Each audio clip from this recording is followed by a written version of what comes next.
Welcome back to Motorspins. My name is Alexis. I have a really cool car for you guys today. This is the 2020 Lotus Evora GT. Now, if this looks unfamiliar to you, it's because this is more of a driver's car, so you're likely to see these more on the track as opposed to the street, and that's for very good reason. Pretty much everything on this car is for performance only. This is not a luxury car. The aero on this looks pretty aggressive, but that is for good reason as well. And it's all functional. Everything is designed with a purpose. This is a nice intersection of form and function. This striking color is Exige Orange, which is a callback to one of their earlier models. Lotus comes out with a model about every 10 years or so, and the Evora is the 2010 to 2020 kind of iteration of their lineup. So this is the last Evora that they'll make, and then they'll move on to the next model. Some nice branding on the side, Evora GT. We have staggered wheels, 245, 295, so pretty significant stagger. AP Racing, calipers, drilled rotors, obviously all performance. And then of course, a pretty tight wheel gap right here, and that's definitely for performance. Moving along the side, we have a rock guard. So they put this here because of how the front is stanced. See, you can see the body kind of dips in there. So a lot of times rocks will be flung up while you're racing on the track and they'll hit this area, so they put a nice cool rock guard. So everything has its purpose, even this channel right here for air. This creates more downforce. And continuing with the downforce theme, we have a channel on the roof line that kind of funnels air through to the spoiler and creates even more downforce. So what looks to be a body kit is actually functional aero. Back here we have this little channel here that kind of helps take rocks off of your tires because of course that affects traction when you're on the track. What makes this car special is the mid-engine layout. This is a V6 Toyota Camry engine, that's right, but it's tuned by Lotus and they slapped a supercharger on there, so it's not your average Camry engine. But you might be thinking that's not that impressive, but what's really impressive is this car only weighs 3,100 pounds, so the power to weight ratio is gonna be bananas. So we got 416 horsepower, 332 torque. Okay, so you might be wondering what transmission we have with this engine. Well, it's a 6-speed manual transmission, so driver skill is gonna play a big part into how much you can get out of this car. All right, so let's pop the trunk and check it out. So there you go, you have your V6 engine, superchargers over here, and one little quirk that I love about this car is the throttle cable is right here, which is in direct sight line of your rear view mirror. So as soon as you mash on the throttle, you can see the cable engage. As for trunk space, as you can see, there's not much, but this is a driver's car, so you're not gonna be doing much grocery shopping in here because your ice cream would melt as this area gets pretty hot because the engine is back here, obviously. One cool feature that I really like too is it's got a trickle charger, so no dead batteries. So closing up, the only feature that this car doesn't have is the carbon fiber trunk lid option, which would shave about 50 pounds and add some louvers to the engine glass. But it's kind of cool, you get more body color and you can see the engine.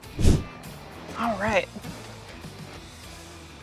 So the interior doesn't look like much, but that's for very good reason, and that's to keep the driver focused on performance, which is what this car was built for. No electronic controls. I mean, you got cruise control and like little luxuries, but a lot of it has been dialed back. So the interior is pretty bare bones and looks like your average kind of like mid-level sports car. This shift knob, just everything in here is kind of reminiscent of like an S2000, but there's some pretty special touches in here, like the Sparco bucket seats. These have carbon fiber backs, and of course, leather, nice bolstering, stitching. You got Lotus branding on there. So although these cars might not be built by one person, this is overseen by David Hills, hand-built in England. Got a nice plate there verifying that. And I believe you get their number and you can call them up and tell them what a cool car they built. Aside from that, we got analog controls for climate control, buttons for things that usually would be automated, Alpine head unit, which looks aftermarket, but the car came with that, and a swivel steering wheel, kind of reminiscent of what you'd see in a Porsche. Got a nice indicator up here for when you're on the track. You can see when you're going straight, and push to start. This reminds me a lot of like those smaller sports cars coming out from Honda and Toyota, like the S2000 and the MR2. Feels a lot like a go-kart, which is amazing. Okay, manual transmission, always a plus. Pretty basic interior. You can see like some of the information here. It's just really plain and simple. But that kind of adds to the charm. I'm really not mad at that.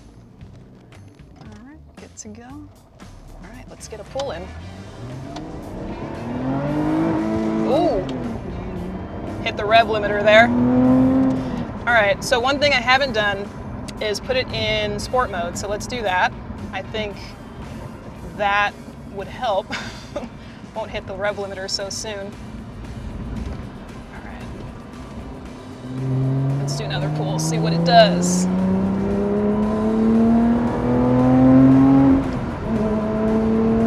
Woo, yes, oh my goodness. This has to be the most fun that I've had in a car in ages. This thing is definitely a driver's car, and Lotus has spared no expense to up the enjoyment in this thing. Silly boys, Jeeps are for fools. One thing to note is because this is a driver's car, you feel the road a lot more than you would typically in a normal passenger car, which might turn some people off, but then again, this car isn't made for those people.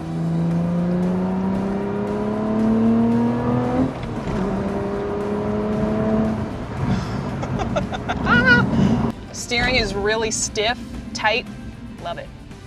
I can definitely see how this would be a high performer on the track. And the temptation is real to drive spiritedly.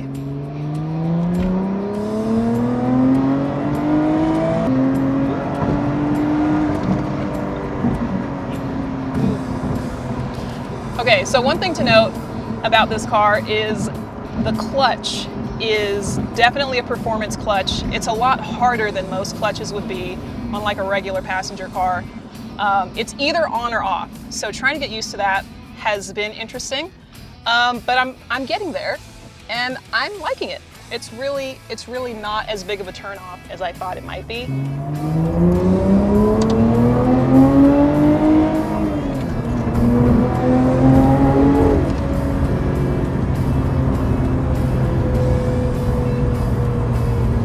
Yeah, so this car definitely encourages spirited driving, so, you know, if you're weak-willed, maybe save this car for the track.